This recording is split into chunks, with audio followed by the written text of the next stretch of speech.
with my background in law enforcement, my gun was tied to my ability to handle a critical incident, a critical situation.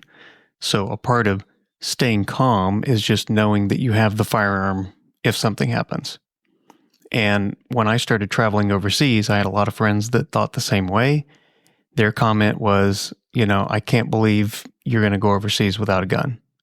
Because in their minds, as soon as you leave the country, that equals unsafe. Yeah. And not having a firearm is foolish in and all in of itself. And part of that's because America is one of the most dangerous places you can go, by the way. Depending on where you're living, you're more likely to be robbed here than somewhere else. Huh. And if you're traveling overseas and you're not intentionally engaging in any type of security work or anything like that, and you find yourself where you need a gun, you've probably really screwed up anyways. Right. Yeah. Right. Because as a cop, we're moving towards dangerous situations. But when you're traveling overseas on vacation, you shouldn't be running into these situations. And certainly with some wisdom, it becomes possible but unlikely depending on where you're traveling to. Welcome to Hey Chaplain. My name is Jared Altick, and I'm a chaplain with the police department. Hey Chaplain is the officer wellness podcast, which brings you expertise and wisdom from police officers around the world. Today, we're talking to Jake, the international security specialist guy, which may or may not be his real name. Jake has 25 years experience in law enforcement as an American cop, and now he lives in Thailand and trains people who are traveling internationally into high-threat environments. Jake is an expert in international security, and he helps train these people to stay relatively safe and then helps them to manage crises once they're in country, assisting them with any kind of emergency that caused them to be ejected from that nation, from war to crime to earthquakes and other natural disasters. Traveling internationally might be the only time that many American police officers are unarmed. They carry a gun and a knife on duty and off duty, but not while traveling to foreign countries, which can leave you feeling pretty exposed. Jake is going to talk to us about how not to get kidnapped while traveling in a foreign country. He's going to cover all kinds of scenarios, including carjacking, pickpockets, and dealing with scams while traveling. Jake travels a lot, and I know you're really going to enjoy hearing about some of his experiences. So, here's Jake, the international security specialist guy. Hello, Jake. How are you today? Good. I'm doing great. I'm glad you're here. Glad you're in this part of the world. Nice to actually have you across the desk from me. I'm thinking about the police officer who is traveling overseas, maybe for the first time, and does not have his gun, does not have a knife. He probably feels naked. Okay, but he's committed to do it. His family vacation, going to a destination wedding, whatever it is, he's going to be in a foreign country and does not have his usual threat mitigation tools. Yeah. So how does this guy keep from getting kidnapped while on vacation? Well, I would just start out by saying, I was an American police officer working in America. I moved to Thailand, and all of my friends, and these were very competent, tough guys, very brave guys. Experienced people. Experienced, brave. I knew what they did every night, and they were not fearful, but when they found out I was moving to Thailand without a gun, you just saw the look of like shock on their face. And the first question was, are you going to carry a gun over there? Well, no. And then they're thinking, well, you can just see the look on their face, like something bad's going to happen to you, you're going to die. But the reality is, I'm safer in Thailand without a gun than I am going to dinner in the city where I was a policeman with a gun. Yeah. Depending on where you're going, it may be very safe or maybe not. So what would be the first step? What if you're about to travel overseas and you don't have a lot of experience in it, you have a lot of experience with security, but not overseas, not unarmed. What's the first step? Well, it would be doing what I personally didn't excel at when I was a cop, and that's a little bit of intelligence work. Okay. Which in today's day and age means Googling. Okay. And, what you want to look at is answering the question, what are the tangible threats to where I'm going? The State Department puts out warnings all the time. Here's the threat level in this country or that country. Is that a reliable source? Is that just the starting point? To a point, but those things are written for the idiot backpacker that, is going to fall for every scam and is just super naive, walking around with blinders on and trusting everybody. Okay. So that's really put at lowest the common lowest denominator. Yes. Yeah. Yes. And so just because it's mentioned in there doesn't mean that it's likely to happen. Okay. But there are, certain places you can go. You just start searching what are the threats in these places, and you'll get a pretty good understanding. The Americans do okay at providing this type of information, but what I've found is the British colonized most of these places. So an inside track. They understand intelligence pretty well, and they write it pretty well. And I like gov.uk. Okay. You just go there, you type in the country, and it'll pretty much, not only will it give you, the information on terrorism, the information on crime, it'll give you health information, but it stays pretty updated. I was tracking something in the Asia Pacific region, and I spent a week trying to put the information together and, compile it for a research project. And then I went to their website and checked it last, and they had all the information that was current. Yeah. They wrote it better than me. So I just start there, and it'll let you know what you're actually going to probably potentially face. We're talking about, I just looked at the site a second ago. So warnings and insurance. Should be a place where you hit travel, crime, and then there's a separate category for terrorism. General advice for women travelers, guide on disability and travel abroad, general advice for LGBT plus travelers, solo and independent travel. And it's very accurate. In other words, when we look at kidnapping, if kidnapping's not on that list for the country where you're going, probably not likely at all to happen. Okay. So you can take that off the table. And so, where are hot spots for kidnapping? Probably not the tourist destination wedding places. All the places that your significant other probably doesn't want to go. Okay. Obviously, places like Yemen, Syria, Haiti's a big one. If you're involved in humanitarian work and missions work, you may be going somewhere where this is possible. Right. Nigeria, northern Kenya, Ethiopia, places like that. Those places, there's a possibility. Have different levels of professional kidnappers. This is their industry. They kidnap people, hold them for anywhere from a few days to a few years to get money, and it's a whole thing. But that's not that many places in the world. No, right? It's unlikely that you're going to be kidnapped. We see people that are kidnapped. We work with people that are kidnapped, but it doesn't happen to tourists very often. Okay. If you're in a dangerous spot, or you're in the one dangerous place in a country that's otherwise safe, what should someone be looking for? What can they do to make themselves less of a target? From a kidnapping standpoint, you're always looking at avoidance or mitigation. Okay. And your first goal is always to avoid these things. Uh-huh. They're like any other criminals. They're looking for predictability, and they're looking for easy. And easy usually equals unaware. They're looking at you, they're watching you, they're trying to evaluate, are you predictable? Find a time when you're vulnerable, when you're alone, to where they could actually conduct this kidnapping in most cases. Okay. And so, something like just not being alone could reduce your chances. Define alone. Individually alone, or like you and your group? There's 3 or 4 of you. Isolated. So you're away from authorities or away from other tourists? Trying to clarify what you mean by alone. Obviously, no matter what type of crime we're talking about, whether we're talking a robbery or anything, someone who's alone is more vulnerable. Okay. So if you're in a group, if you've got one other person with you, then you're a little bit of a harder target. But you put your earbuds in and decide to go jogging at night. Right.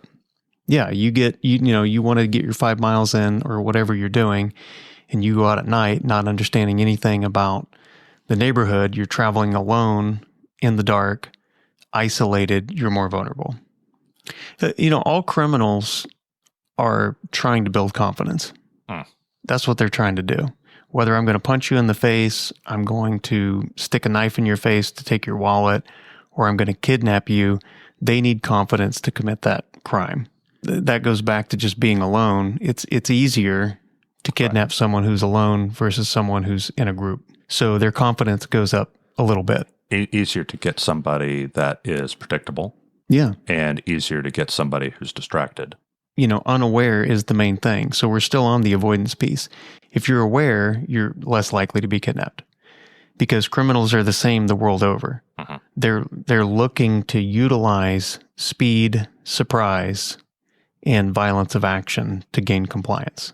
Okay. Because somehow I've got to get you, I may just say move over and drive your car and you're kidnapped, or I've got to get you in my car, right? But some level, they've got to get compliance at some level because they're not trying to hurt you. They're trying to take you.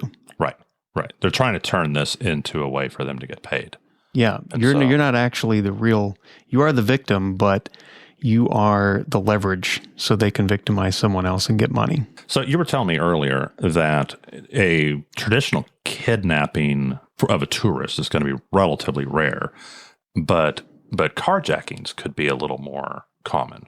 Well, what's interesting talking about carjackings is if somebody comes up to you and puts a gun in your face, a knife in your face, you don't know. Is this a carjacking? Is this a kidnapping?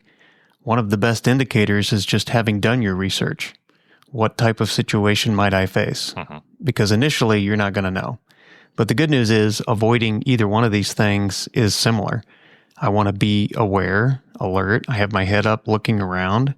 If they want to use surprise, they may just wait for the next target. If you got your head down looking at your phone, you are a better target. Yeah, because their confidence is going to go up because they want to surprise you and overwhelm you so that you just comply without having time to think. But if you're in that situation and now the knife is in your throat, the gun is in your face, when you're traveling, this is a totally different situation. As police officers, I know when I went through, we were taught never give up your gun, fight no matter what. Yeah. And if somebody puts a gun in your face or a knife in your face as a policeman, they don't want your wallet. So you've got to fight for your life. If you hand your weapon over, they're just going to use it on you. Yeah.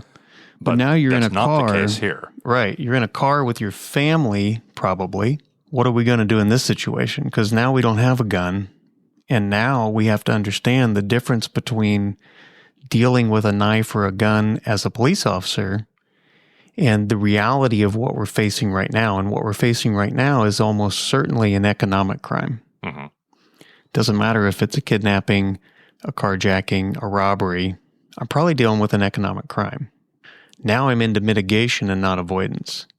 And now I've got to do something that is probably pretty smart, but maybe hard on my pride. Yes. Which we would call this de-escalate through compliance. I can feel people hearing that and going, no, I can't just give them my wallet. Yeah, we have to define what a win is here. As a police officer, most of us have seen robberies where someone was hurt.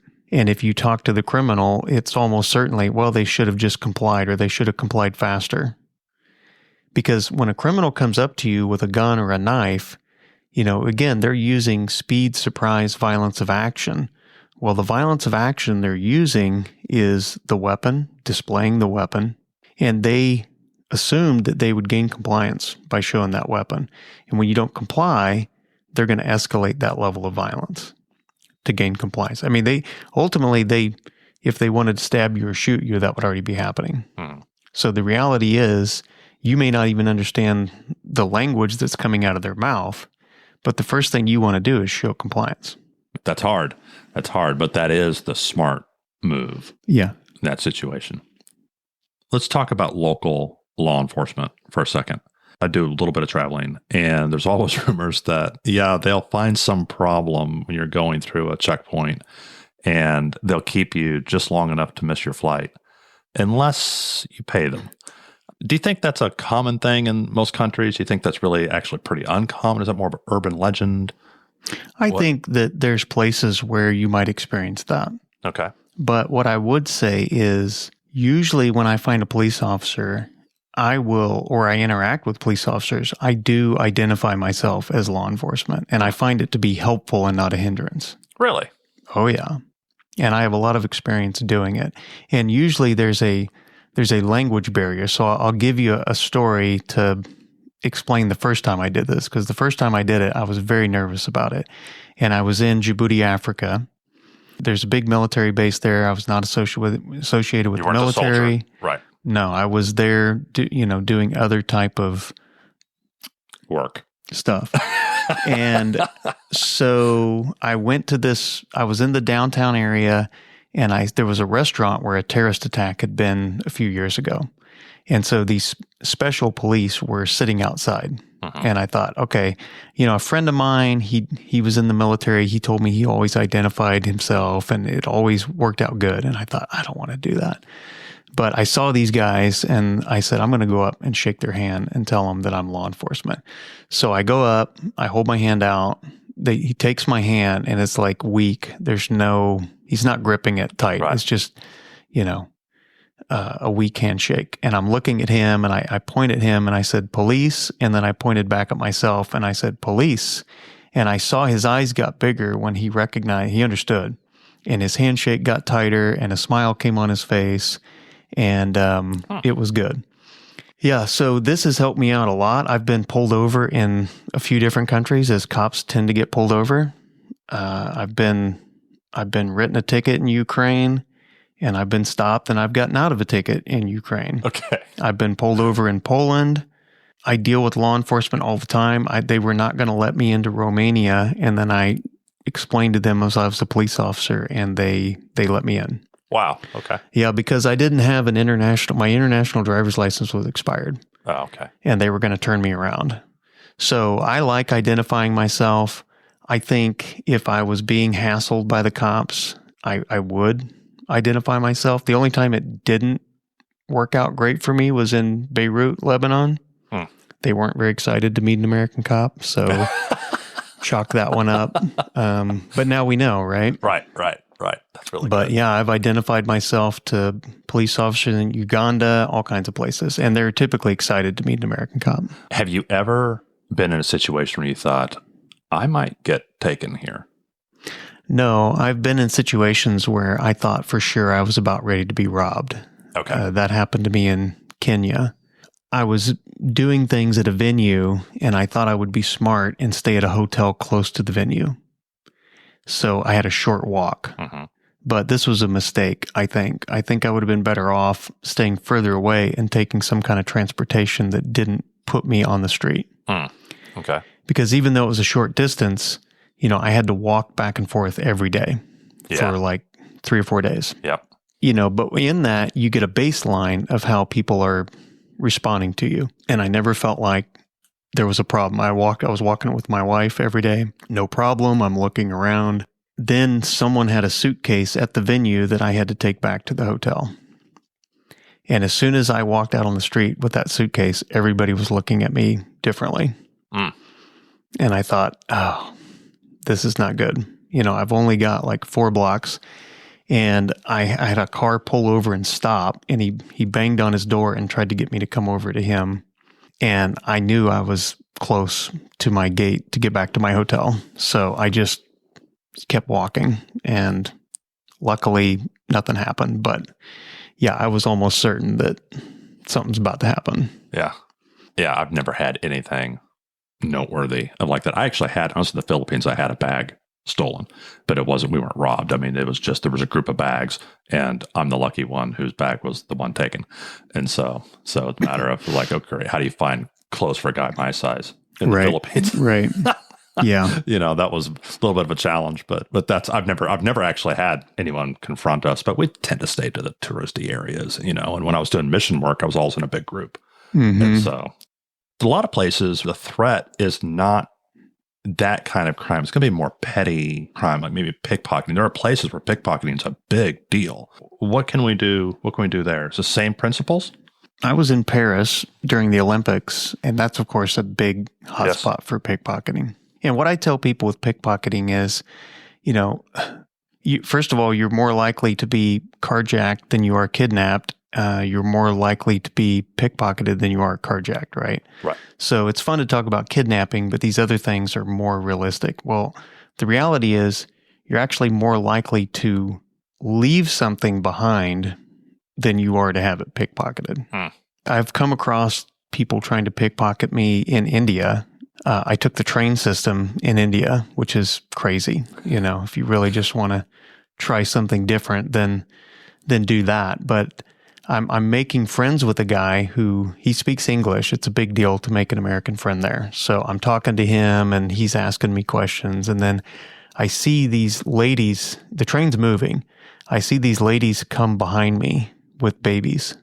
Okay. And they walk behind us. And the man, he looks at me and he says, those are the people that are trying to pick your pocket. So watch your stuff.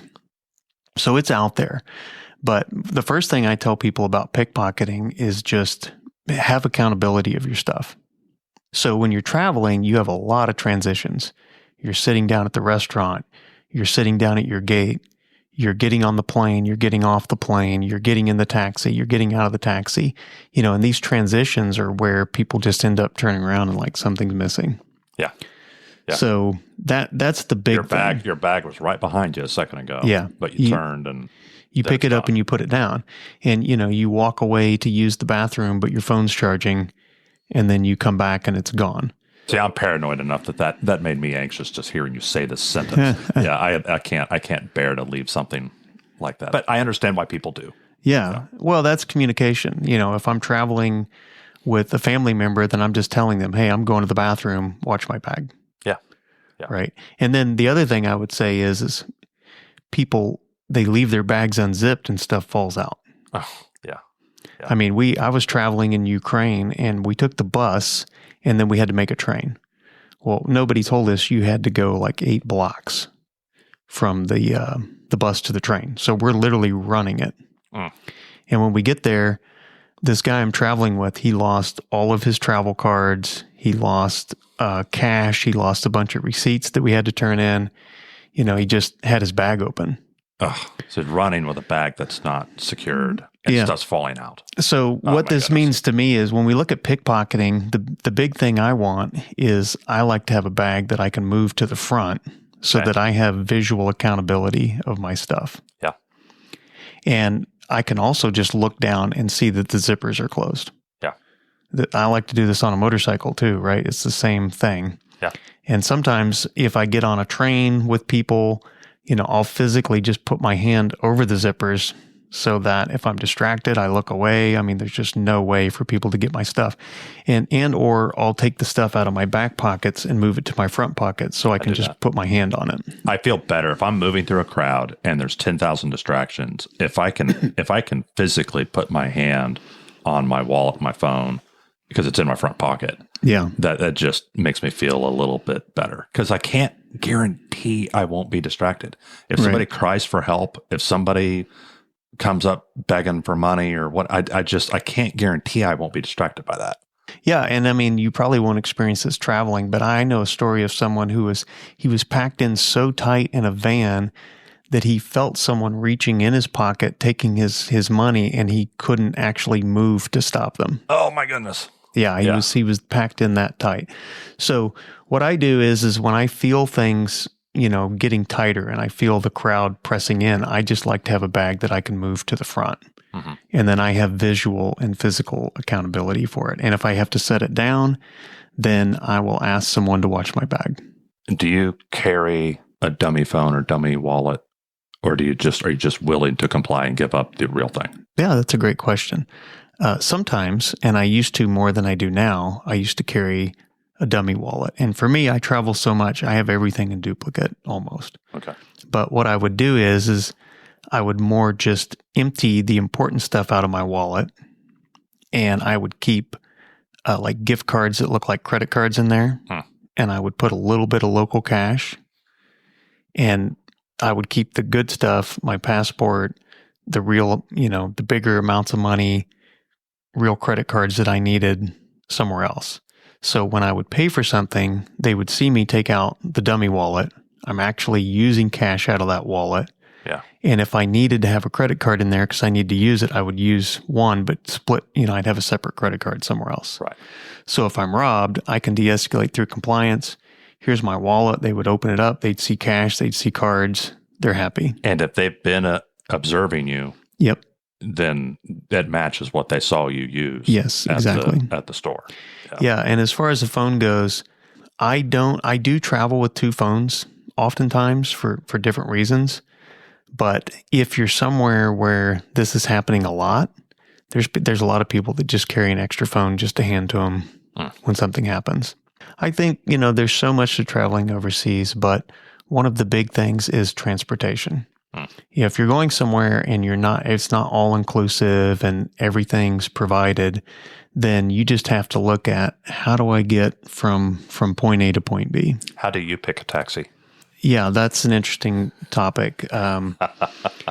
First of all, oftentimes I'll do research on taxis before I go. Okay. And I just Google, what are the taxi scams here?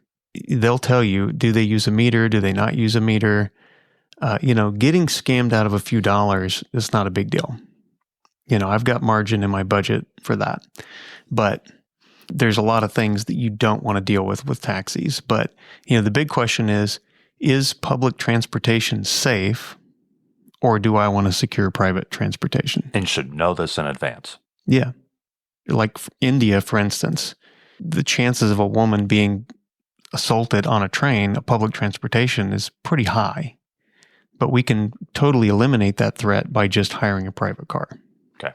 So I would say that most of the time your hotel could probably arrange for your transportation, to pick you up.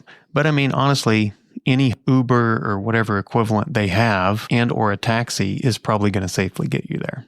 You may deal with some scams, but you're probably not going to be physically assaulted.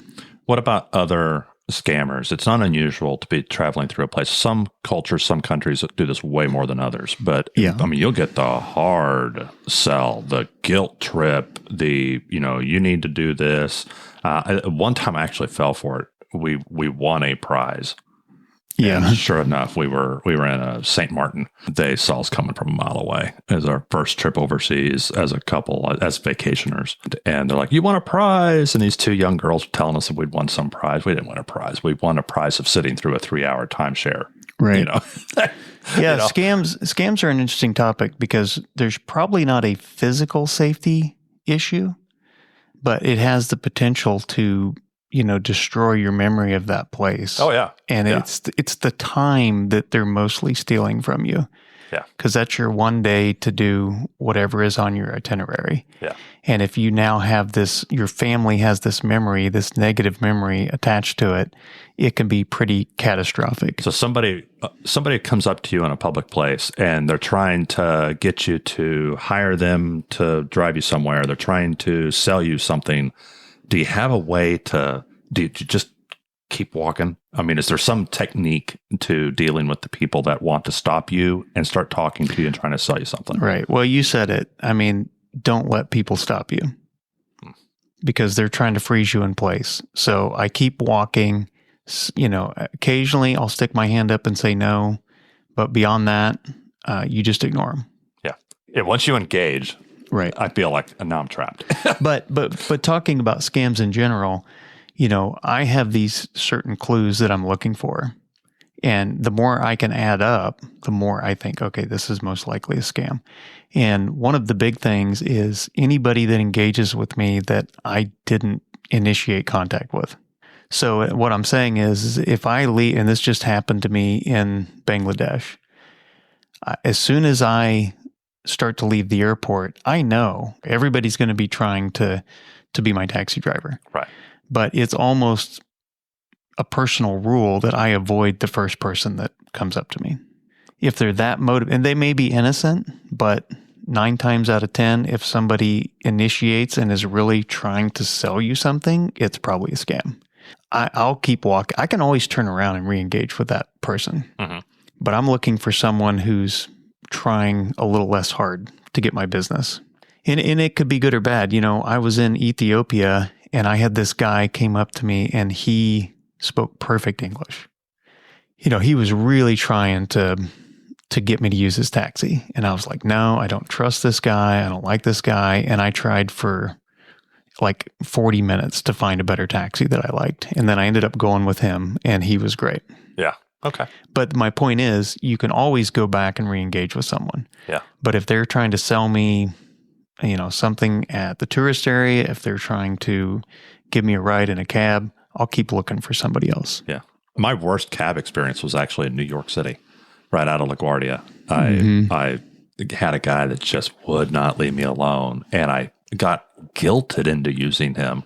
And then the guilt trip continued for the entire ride, and he charged me way more than if I'd just gotten Uber. Yeah. And well, I'm that's just the so key. frustrated at myself for letting myself go with him. That's the key is wherever you're at. I mean, some places they're using a meter. Yeah. But I'll always ask, how much. And I always make sure they know exactly where I'm going before I get in. And then when I was just in Bangladesh, I didn't just ask how much. I didn't just show them where I was going so that they knew. I asked if they had change, if they could make change before I got there. And they had already put my luggage in the back. And incidentally, it wasn't a taxi. It was just a regular car. Right. They called it a taxi. Right. And then I said, okay, this is the amount, show me that you can make change. Oh no, I don't have change. So I just started taking my stuff back out, and all of a sudden he could make change. So, right. You want to do the negotiation before you get in. Yeah. When you're training Westerners to go into a high threat environment, what's the one thing what's the biggest sticking point they just can't understand? You always have to explain it over and over again. It's always like people are slow to get it. Is there one area that Westerners are typically not good at? So sometimes I'm asked, hey, what's your number one travel advice? And I would say having margin is the number one thing. Because what happens is you get ready to go. Well, you're on vacation. You want to see everything. You want to do everything. So you start planning your schedule like you would in America. And you're just not that efficient when you're traveling overseas. Yeah. Somebody's going to be tired. You're going to take a wrong turn. Somebody's going to be sick. Yeah. So you need margin in your time. You need margin in your finances. Yeah.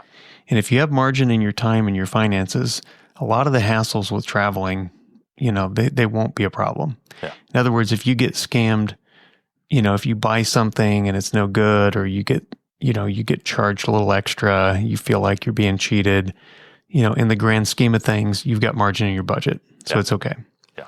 And with time, if you have a taxi driver that, doesn't want to take you to your hotel, he wants to take you to his friend's tourist shop. Yes. And, you don't end up at your hotel right away. Yeah, that's frustrating and you're being scammed, but it's okay because you've got time in your schedule. So I'd say money and time are the biggest deal.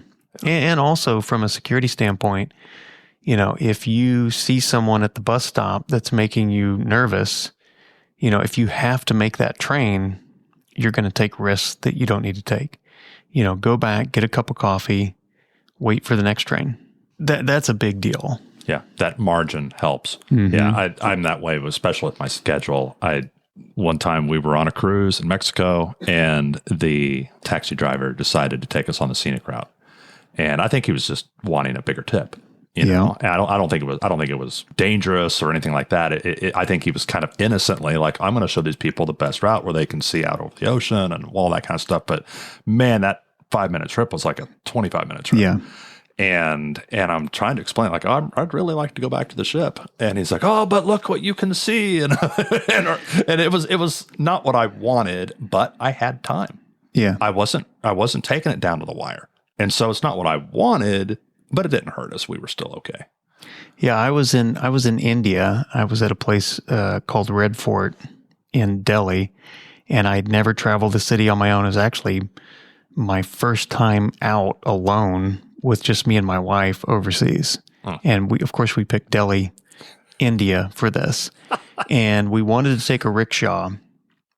And so I broke my own rule because I went with a guy who was the first person to engage with me. Oh yeah, it's no problem. Okay, I negotiated price. Thinking, okay, I've agreed on the price. He knows where I'm going. There's no problem.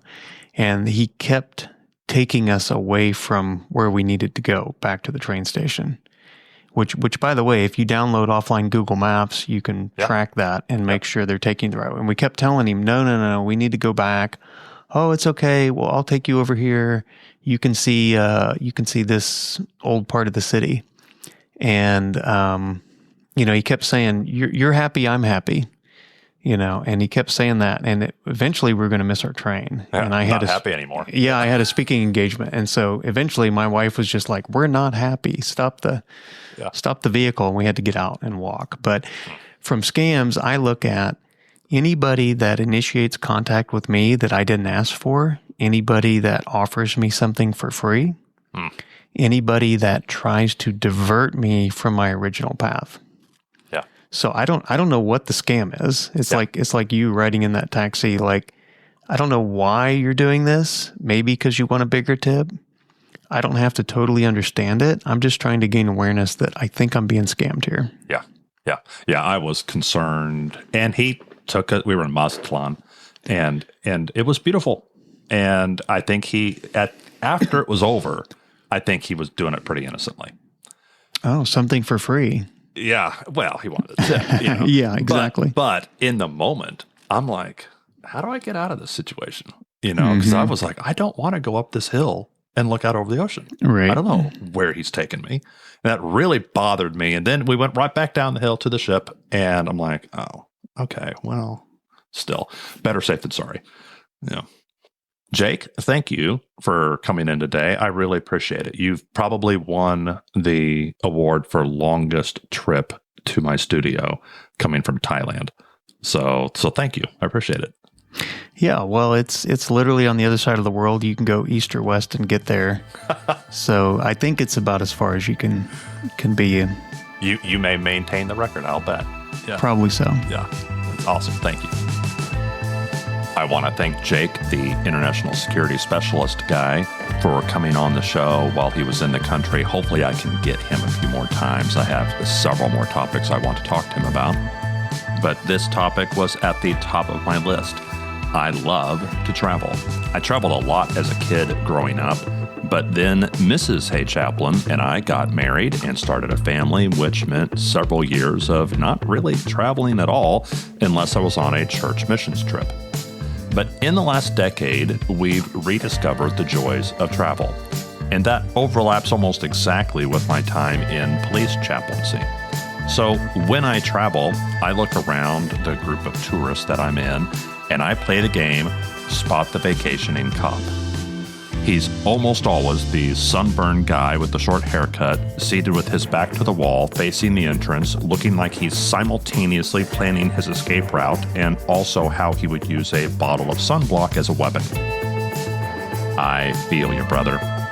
Tell you what, we'll both double-check everything one more time to make sure it's reasonably safe, and then we'll each try to relax a little. We're on vacation, after all. On the next episode of Hey Chaplain. There's a whole groove of people that traffic people, right? We have something that we refer to as the Big Five, and these are the Big Five groups that do most of the trafficking in America, right? This is Russian organized crime, Chinese organized crime, street gangs, the Mexican cartels, and then lastly, friends and family. Of all those five groups, friends and family is the largest. That makes up somewhere between 30 and 40% of all trafficking. So this is the boyfriend, the fiance, the husband, the mother, the father. That is the biggest part of trafficking in America. You would think a parent wouldn't do that. Exactly. And then the other thing that I always ask, and I'm sure when you were in the training, Darren asked you, of the mother or father, who's more likely to traffic? And it's typically the mother.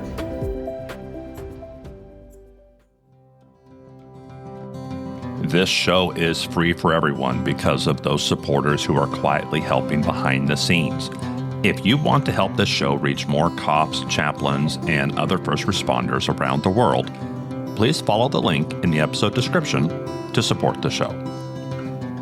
The views expressed here are the personal views of the hosts and our guests and do not necessarily represent the views of any law enforcement agency or its components. If you like this episode, please share it with a cop or someone who loves a cop, especially if that cop is about to go on vacation. Thank you for listening to Hey Chaplain.